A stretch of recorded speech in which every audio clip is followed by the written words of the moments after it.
अपना धुन recording studio Hajipur.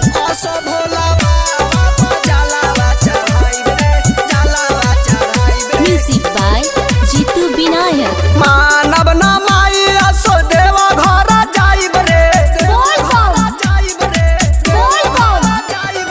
मानव न माई असो देवा घर जाइब रे, असो भोला बाबा पर जलावा चढ़ाइब रे, असो भोला बाबा पर जलावा चढ़ाइब रे। कांवर झमकौआ हाजीपुर से मंगाइब रे, कांवर झमकौआ हाजीपुर से मंगाइब रे, असो भोला बाबा पर जलावा चढ़ाइब रे, असो भोला बाबा पर जलावा चढ़ाइब रे।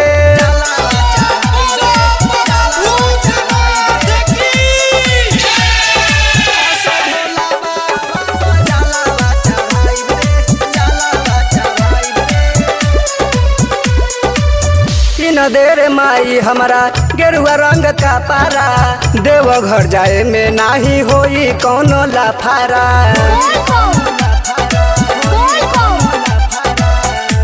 देर माई हमारा गेरुआ रंग का पारा, देवघर जाए में नाही होई कौनो लाफारा। असो सावन भोला बाबा के मनाइब रे, असो सावन भोला बाबा के मनाइब रे, चढ़ते सवानवा में जलावा चढ़ाइब रे, चढ़ते सवानवा में जलावा चढ़ाइब रे।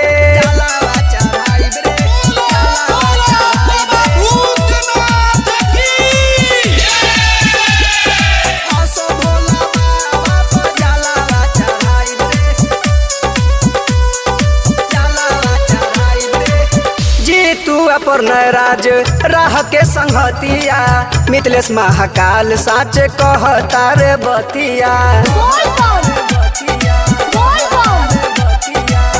जीतू राज पर राह के संगतिया, मिथिलेश महाकाल साच कहता रे बतिया।